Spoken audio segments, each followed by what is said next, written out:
नमस्कार। नया दौर के इस खास रिपोर्ट में आप सभी का स्वागत है। मैं हूं आपके साथ राजेश ठाकुर। हिमाचल प्रदेश में न्यू पेंशन स्कीम के दायरे में आने वाले लाखों कर्मचारियों की ओल्ड पेंशन स्कीम की मांग लंबे समय से बड़ा मुद्दा है। यह मुद्दा पिछले विधानसभा चुनाव में भी उठा था 2017 में।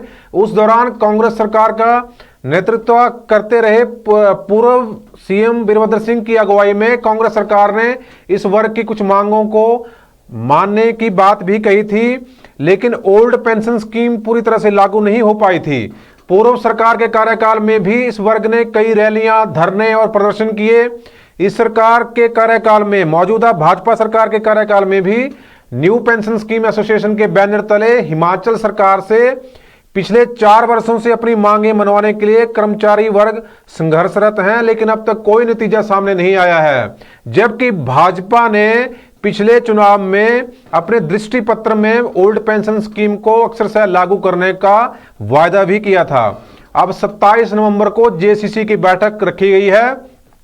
उससे पहले आइए जान लेते हैं एनपीएस कर्मचारी एसोसिएशन का क्या रुख है और इस मुद्दे पर अब उनकी क्या अगली रणनीति है। इसके लिए हमारे साथ आज लाइव जुड़ रहे हैं एनपीएस एसोसिएशन के प्रदेशाध्यक्ष प्रदीप ठाकुर। प्रदीप ठाकुर जी, स्वागत है आपका नया दौर के इस खास रिपोर्ट में, लाइव चर्चा में। नमस्कार जी, नए दौर का बहुत बहुत धन्यवाद। जो प्रदेश की 1,20,000 कर्मचारियों की मांग को रखने का आपने हमें मंच प्रदान किया, इसके लिए आपका दिल की गहराई से बहुत बहुत धन्यवाद।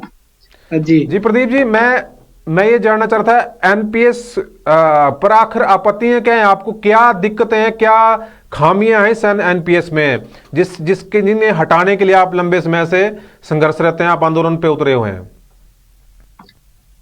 देखिए, एनपीएस एक ऐसी व्यवस्था है जो सरकार ने जबरदस्ती कर्मचारियों के ऊपर थोप दी है। और इससे बड़ा दुर्भाग्य ये है कि हिमाचल प्रदेश ने प्रथम आने की होड़ में जो है प्रदेश के कर्मचारियों को सबसे पहले ये व्यवस्था थोप दी है।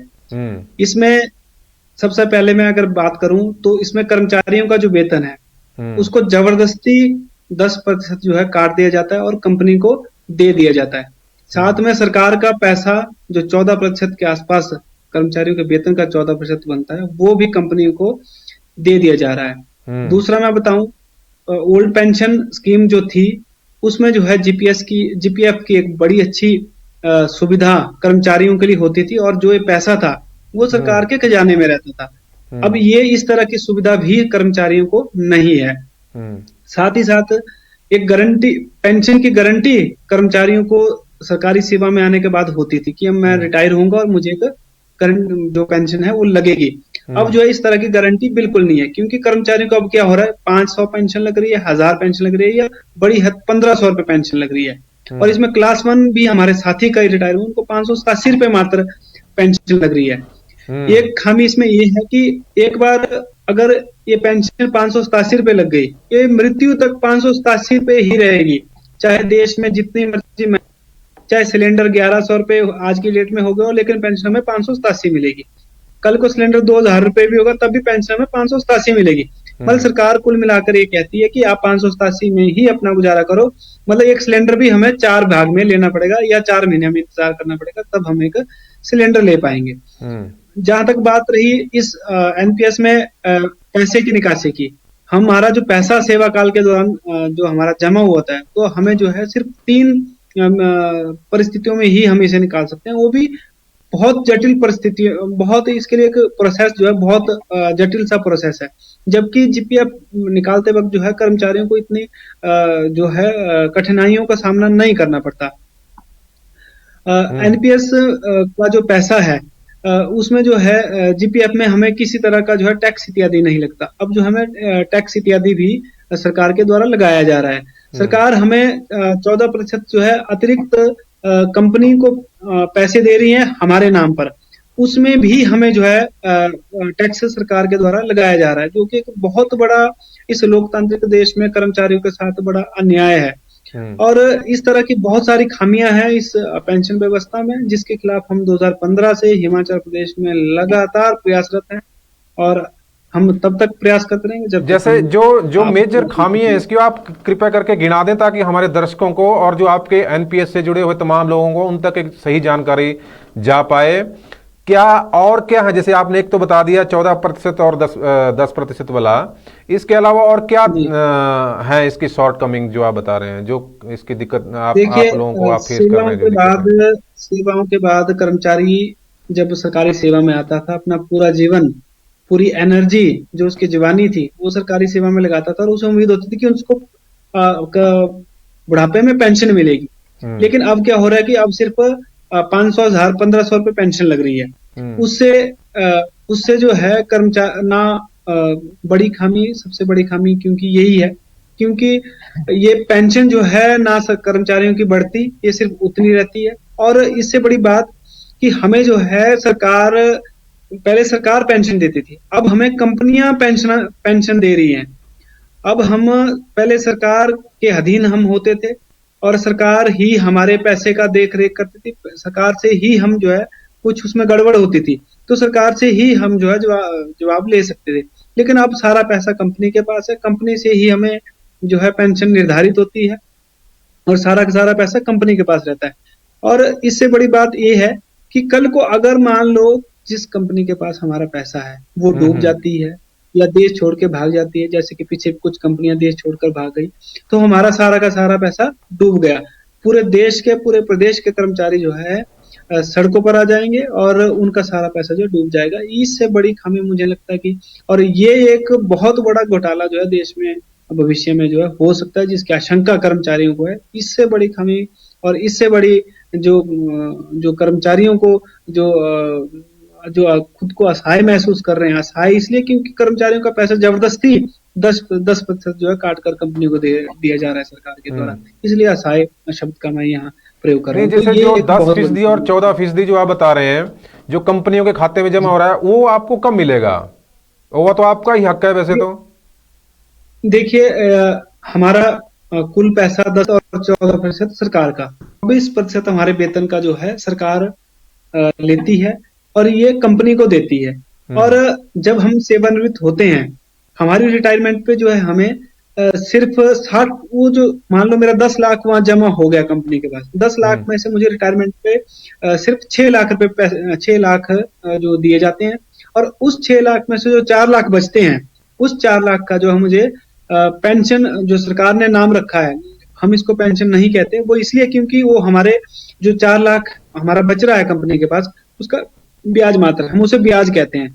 कंपनी हमें सिर्फ उसका ब्याज देती है और सरकार इसको पेंशन का नाम देती है। और हम्म। एक तरफ सरकार कहती है कि हम कर्मचारियों को नई पेंशन दे रहे हैं। ये कर्मचारी को जो है, कर्मचारियों को और समाज को सरकारों के द्वारा झूठ जो बताया जा रहा है वो बिल्कुल झूठ है, क्योंकि ये पेंशन नहीं है, ये सिर्फ एक हमारा पैसा जो जमा कंपनी के पास हुआ था उसका एक ब्याज मात्र हमें मिलता है। तो हमें अब जो है बीच सिर्फ में प्रदीप जी, 60% जैसे ऐसी ऐसी बातें मैं सोशल मीडिया पे पढ़ता हूँ कि जैसे आप लोग सरकारी अधिकारी कर्मचारी जो रिटायर होंगे, बाद में मनरेगा में काम करना पड़ेगा, मजदूरी करनी पड़ेगी, ऐसे हालात आ जाएंगे। क्या सच्चाई है इसमें? देखिए हमारे बहुत ज्यादा कर्मचारी जो रिटायर हुए हैं वो मनरेगा में भी काम करते हैं, दिहाड़ी मजदूरी भी, और यहाँ तक कि कुछ लोगों को जो है रेहड़ियां भी लगानी पड़ी है काम करने की। वैसे देखो ना, हमें शर्म है, वो हम वैसे भी करेंगे, एक समाज में रहकर हम करेंगे। लेकिन जब हम पूरी जवानी सरकारी फाइलों में, सरकारी कामों में, और जब हमारी सारी एनर्जी सरकारी कामों में लगती है, तो हर एक व्यक्ति चाहता है कि उसके जो बुढ़ापा है वो सुरक्षित हो, वो हम्म। एक सम्मानजनक उसका बुढ़ापा हो। और संविधान जब हमारा बना था, संविधान में हमें प्रावधान था, सीसीएस रूल 1972 में हमारी पेंशन का प्रावधान था। हम्म। उसमें देश की परिस्थितियां बहुत आर्थिक रूप से इतनी ठीक नहीं थी, और मैं ये कह सकता हूँ कि खराब थी, क्योंकि उसमें 2-3 जो है युद्ध देश ने झेले थे। और हमारी आर्थिक स्थिति खराब होने के बावजूद भी एक बहुत अच्छा रूल, सीसीएस रूल 1972 जो है देश के सामने आया, देश के कर्मचारियों के लिए आया, और एक अच्छी पेंशन व्यवस्था कर्मचारियों के लिए की गई। लेकिन वर्तमान में जब हमारे देश की आर्थिक स्थिति इतनी अच्छी हुई है, इतनी सुधरी है, देश के प्रधानमंत्री कहते हैं कि हम आर्थिक रूप से बहुत मजबूत हुए हैं।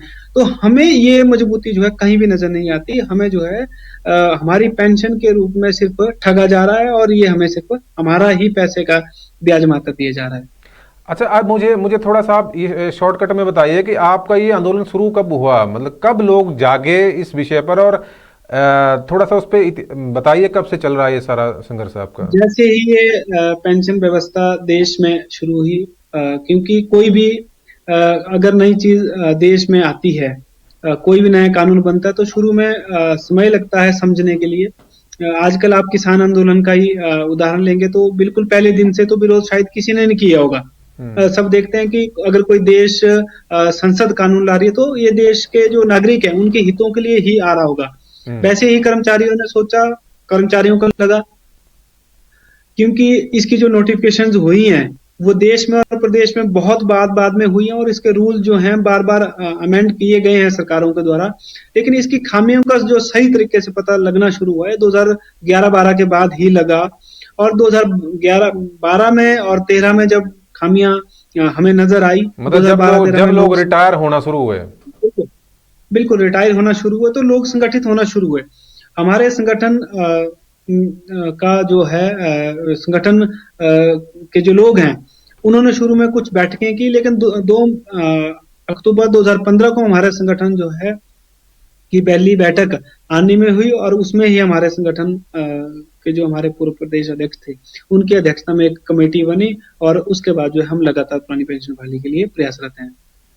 लेकिन अभी पिछली कांग्रेस सरकार में भी कुछ फैसले हुए थे शायद, या उन पर इम्प्लीमेंटेशन हुआ या नहीं हुआ, कुछ को जानकारी भी आप थोड़ा स्पष्ट कर दीजिए। वीरभद्र सिंह जब मुख्यमंत्री थे तब आप लोग मिले थे, और तब आपने उस दौरान भी आपने कुछ रैलियां प्रदर्शन किए थे शायद ना। हम 2015 में जैसे ही हमारा संगठन बना तो पहला कार्य हमने एक पोस्ट कार्ड अभियान चलाया, जो हमने सब कर्मचारियों ने सरकार को एक पोस्ट कार्ड के माध्यम से अवगत करवाया कि ये जो पेंशन प्रणाली आपने शुरू की है ये बहुत सरकार कर्मचारियों के लिए नुकसानदेही है। हम धन्यवाद ही करते हैं पूर्व मुख्यमंत्री महोदय का। उन्होंने देश में लगभग अग्रणी राज्य बना जब कर्मचारियों के लिए एक जो मेडिकल रिवर्समेंट की जो सुविधा थी रिटायरमेंट के बाद वो नहीं थी एनपीएस के एम्प्लॉइज को, वो उन्होंने शुरू की। और इसके बाद 2000 करके अपने कार्यकाल में, जी बिल्कुल जी। उसके पश्चात जो है 2017 में हमने एक रैली सचिवालय के बाहर की, और एक बड़ी ऐतिहासिक रैली ये प्रदेश स्तर पर हुई थी। और उस समय हमारा संगठन क्योंकि बिल्कुल नया था, हमने कर्मचारियों में पुरानी पेंशन बहाली के लिए एक जोश था। 10-12 हजार के आसपास जो है कर्मचारी सचिवालय के बाहर डटे, और एक संदेश गया कि कर्मचारी जो है पेंशन चाहते हैं, उनको अपनी पुरानी पेंशन बहाली की चिंता है। और स्वर्गीय वीरभद्र सिंह जी ने पेंशन तो लागू नहीं की, लेकिन जो ग्रेजुएटी थी वो जो है उन्होंने कर्मचारियों को उस समय दी थी। और ये ग्रेजुएटी का लाभ हर एक प्रदेश के उन एनपीएस कर्मचारियों को मिला जो लगभग अब अगर सेवानिवृत्ति के बाद की बात करूं तो 2 लाख से जो है 15-20 लाख तक का फायदा जो है इसमें कर्मचारियों को हो रहा है अभी जो है जी। ग्रेजुएटी का मामला भी पिछली बार ही सुलझ गया था क्या कांग्रेस सरकार के कार्यकाल में? 2017 सितंबर 2017 में जो पिछली सरकार थी उसमें ग्रेजुएटी हमें मिली थी, लेकिन जो 2017 और 2003 के बीच के कुछ कर्मचारी बच रहे थे, जिसके लिए भी हमने वर्तमान क्योंकि सरकार उसके बाद अक्टूबर में आचार संहिता लग गई थी और दिसंबर के आसपास नई सरकार बैठी थी। उसके बाद हमने प्रयास किया और नई सरकार से 2020 में जब हम 4 मार्च 2020 को हमारा एक डेपुटेशन मिला था कि ये देखिए ग्रेजुएटी में सिर्फ 55 के आसपास 5500 के आसपास कुछ लोग बच रहे थे, उनको आप एक कम से कम ग्रेजुएटी तो दें, क्योंकि बाकी चीजें तो वर्तमान सरकार ने नहीं की थी। तो इस सरकार में जो है जो 5500 के आसपास लोग थे उनको ग्रेजुएटी मिली, लेकिन जो बाकी लोग थे जो अब वर्तमान समय में रिटायर हो रहे हैं या भविष्य में रिटायर होंगे, उन सबको जो है पिछली सरकार में ही ग्रेजुएटी मिली थी। पिछली सरकार में मिल गई है? जी बिल्कुल। पिछली सरकार में जो रिटायर हुए थे उनको ग्रेजुएटी मिल गई है? जी बिल्कुल। मतलब इस सरकार में, जयराम सरकार के कार्यकाल में आपको जो 5500 लोगों की बात कर रहे हैं ना, जो आपने आंकड़ा बताया था, उसमें उन लोगों को इस दौरान भी मिली है ना इस सरकार के कार्यकाल में? जी बिल्कुल, जो वो लोग थे जो 2017 और 2003 के बीच रिटायर हुए थे, उन लोगों को इसका लाभ मिला था। वो लाभ जो है इनको एरियर के रूप में मिला। और जो लोग 2017 में रिटायर हुए या इसके बाद रिटायर हो रहे हैं या भविष्य में रिटायर होंगे, उसको पिछले सरकार ने ही जो है नोटिफाई कर दिया था कि उनको ग्रेजुइटी का लाभ मिलेगा। उनको पिछले सरकार के समय ही मिल गई थी। लेकिन अब जो है ना, 4 साल तो भाजपा की सरकार को हो गए हैं, और भाजपा ने अपने दृष्टि पत्र में भी, शायद मैंने कहीं पढ़ा था, उसमें कहा था कि ओल्ड पेंशन स्कीम लागू करेंगे अक्सर से। तो अब क्या स्थिति रही 4 साल के अंदर? क्या आप लोगों ने सरकार से बात नहीं की? देखिए, जैसे ही माननीय मुख्यमंत्री श्री जयराम जी बने, हमने सरकार का भी स्वागत किया, उनका भी स्वागत किया, और हमें खुशी हुई थी कि माननीय मुख्यमंत्री का जो दायित्व है वो जयराम जी को मिला। क्योंकि जयराम जी भारतीय जनता पार्टी के जो इनका दृष्टि पत्र बना था वो 2017 के चुनावों का, उसके एक सदस्य थे, 3 सदस्य जो इनकी कमेटी बनी थी। और उसमें जयराम बड़ी ठाकुर भी सदस्य खुशी थे, थी। जो मुख्यमंत्री हैं अभी वर्तमान में। जी बिल्कुल, जी बिल्कुल। और जी। उसमें बड़ी बात ये थी कि जो हमारा संघर्ष 2017 का था, वो भारतीय जनता पार्टी ने बड़ी नजदीकी से देखा था, क्योंकि वो विपक्ष में थे। तो विपक्ष में रहते हुए उन्होंने देखा था कि ये जो संगठन है, इनका काम अच्छा है और इनकी मांग भी बिल्कुल जायज है। उन्होंने जायज इस मांग को समझा, और उन्होंने जायज समझते हुए इसको अपने दृष्टि पत्र में शामिल किया। और जब माननीय मुख्यमंत्री महोदय उस समय अपने दृष्टि पत्र के जो सदस्य थे, हमें उम्मीद जगी कि अब तो दायित्व प्रदेश का इनके पास है, और इनके रहते जब इन्होंने दृष्टि पत्र में डाले, इनको पूरी समझ है हमें कितनी दिक्कत है नई पेंशन व्यवस्था से। तो हमें जरूर ये जो है, हमें पुरानी पेंशन हमारी जो है बहाल अब होगी। हमने लगातार जो अपने प्रयास हैं वो किए। हमने हमारे डेपुटेशन इनसे मिले, हमारा जो रैलियां, धरने, प्रदर्शन जो हो सकते थे हमसे, वो हुए। हमने 2018 के आसपास जो है, क्योंकि वो तो एक सेंट्रल सरकार को भी एक संदेश था, हमने सब एमपीज के घर के बाहर धरने प्रदर्शन किए।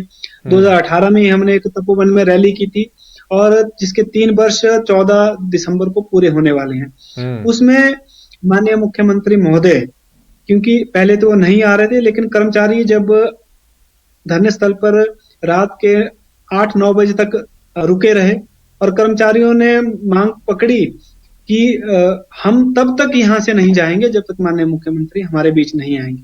तो जब, क्योंकि कुछ लोगों ने शायद उन्हें गुमराह भी किया होगा, 4-5 बजे तक तो नहीं आए, 6-7 बजे तक भी जब नहीं आए, तो कर्मचारियों ने पूरा मन बना लिया था कि अब हम जो है तब तक यहाँ डटे रहेंगे जब तक माननीय मुख्यमंत्री महोदय नहीं आएंगे। माननीय मुख्यमंत्री महोदय हमारे तपोवन के जो हमारा धरना स्थल था उधर आए, और उनको हमने जब कहा कि आपने मैनिफेस्टो में अपने जो दृष्टि पत्र था उसमें ये कहा है कि हम जो कमेटी का गठन करेंगे, उन्होंने इस बात को माना, और उन्होंने कहा कि हम जल्द जो है आपकी इस मांग को मानेंगे, और इस काम को जो है जल्द हम निपटाएंगे। और उन्होंने कहा, एक हमारी 2009 की अधिसूचना केंद्र सरकार की, जिसमें मृत्यु और अपंगता पर कर्मचारियों को पुरानी पेंशन का प्रावधान केंद्र सरकार द्वारा किया गया और कुछ राज्यों द्वारा किया गया है। अच्छा, कई राज्यों में लागू कर दिया क्या इसको, अपंगता और जो मृत्यु वाली बात आप बता रहे हैं पेंशन की? जी बिल्कुल, ये 9 राज्यों में अब तक जो है लागू हो चुका है। और बड़ी बात यह है कि अब जो है पंजाब में भी ये जो नोटिफिकेशन है ये लागू हो गई है, और उम्मीद है कि जल्द हिमाचल प्रदेश में भी माननीय मुख्यमंत्री महोदय ने जो कर्मचारियों से वादे किए हैं, और जिस तरह से कह रहे हैं कि मैं सभी वादों पर खरा उतरूंगा, इस वादे को भी जो है वो जरूर पूरा करेंगे। नहीं भी 27 तारीख को तो रखी है ना बैठक इसकी जेसीसी की, आपको क्या उम्मीद है, क्या हो रहा है उसमें? देखिए, कोई बातचीत हुई है किसी एनजीओ फेडरेशन से या किसी मंच से सरकार के साथ कोई वार्ता हुई है आपकी अब तक? लगातार हम सरकार से भी, लगातार हम एनजीओ फेडरेशन से भी, लगातार हम प्रदेश के विभिन्न कर्मचारी संगठनों से, सभी कर्मचारियों से संपर्क बनाए हुए हैं। और 2009 की नोटिफिकेशन तो हम हर हाल में लागू करवाएंगे ही, लेकिन हमारा प्रयास है कि हम पुरानी पेंशन बहाल करवाएं, और जो माननीय मुख्यमंत्री महोदय ने जो वादे किए हैं, जो उन्होंने अपने दृष्टि पत्र में वादा किया है, उसको पूरा करवाने के हमारे प्रयास हैं। और हमें उम्मीद है कि 27 तारीख को जो है वो अपने वादों पर खरा उतरेंगे, और क्योंकि वो बार बार मीडिया में भी कह रहे हैं, बार बार उनके जो बयान आए हैं, लाइव हमने कुछ चैनलों में उनको कहते हुए देखा कि 27 कर्मचारियों के हर एक मुद्दे को 27 तारीख को हम जो है सुलझाने की पूरी कोशिश करेंगे, सुलझा देंगे।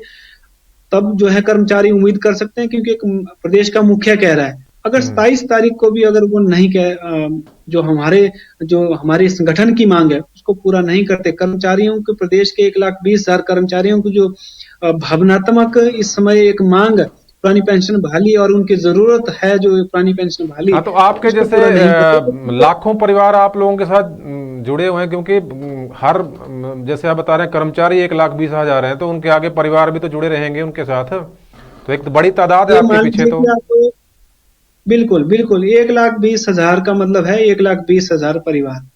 और इसको अगर आप मल्टीप्लाई परिवार के सदस्यों के साथ करेंगे तो ये जो है 6-7 लाख के आसपास या 10 लाख तक हमारे कर्मचारी जो हैं वो उनके परिवार के सदस्य बनते हैं। तो इतने सदस्य, इतने नागरिक, क्योंकि हमें कर्मचारी के साथ साथ जो है प्रदेश के नागरिक, देश और प्रदेश के नागरिक भी हैं, इतने नागरिकों को सीधा सीधा अगर आप पुरानी पेंशन बहाल करते हैं तो हमें सीधा सीधा जो है इतने नागरिकों को, प्रदेश के नागरिकों को फायदा मिलने वाला है। अगर मान लीजिए आपकी old pension scheme Jairam Thakur अपने इस बैठक में पूरा करा देते हैं सरकार से, तो फिर आपका क्या रुख रहेगा? क्या किस पार्टी को आप समर्थन देंगे आने वाले टाइम में?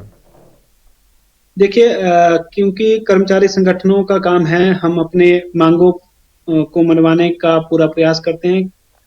राजनीतिक क्षेत्र अलग बात रहती है और कर्मचारी एक पढ़ा लिखा वर्ग है और वो भली भांति जानता है कि जिन राजनीतिक दलों ने हमसे वायदे किए होते हैं वो अगर खरा नहीं उतरते तो सीधे सीधे जो है कर्मचारी या जो एक समझदार नागरिक होता है वो सीधे सीधे जो है उस राजनीतिक दल से तो बिल्कुल दूर हो जाता है और जो उनके वादों को पूरा करते हैं और वो कर्मचारी या जो प्रदेश का या देश का जो समझदार नागरिक होता है वो हमेशा उसी दल का ही साथ देता है। तो ये अब सरकार के ऊपर और जो दल, जिस दल की सरकार है प्रदेश में, उस दल के ऊपर निर्भर करता है कि वो हमारी मांग को पूरा करते हैं कि नहीं। जी प्रदीप जी, जैसे मुझे याद है कि आपने कोई विधायकों से भी कोई मंजूरी के पत्र लिए थे शायद 2016-17 के आसपास है, ऐसा कुछ किया था आपने? तो कितने विधायकों ने 68 विधायक है हिमाचल के अंदर, तो कितने विधायकों ने आपको समर्थन दिया? लगभग 50 के आसपास विधायकों ने हमें जो है वो समर्थन पत्र दिए थे और भारतीय जनता पार्टी के 4-5 विधायकों को छोड़कर जो है उस समय जितने भी 20-22 विधायक थे, सभी 16-17 विधायकों ने जो हमें वो समर्थन पत्र दिए थे। लेकिन आज की डेट में क्योंकि उनको वोट मिल गए हैं, वो लोग, उनमें से ज्यादातर लोग फिर से जीत कर आए हैं, उनको खुद को पेंशन लग गई है, उनको कर्मचारियों के पेंशन से शायद कोई लेना देना नहीं, वो अब शायद इस बात को भूल चुके हैं। हाँ, उन नेताओं की, विधायकों और सांसदों की पेंशन तो आपसे अलग ही है ना। आप लोगों को तो 587 रुपए जैसे आप बता रहे हैं उतनी मिलेगी उम्र भर, उनके तो वेतन भत्ते और पेंशन बढ़ती रहती है। जी बिल्कुल। आप मुझे ये बताइए, जैसे मान लीजिए 27 तारीख को आपकी ओल्ड पेंशन स्कीम, आप पूरी तरह इस पे दृढ़ संकल्प है कि 27 तारीख को आप ओल्ड पेंशन स्कीम ही लागू करवा के हटेंगे?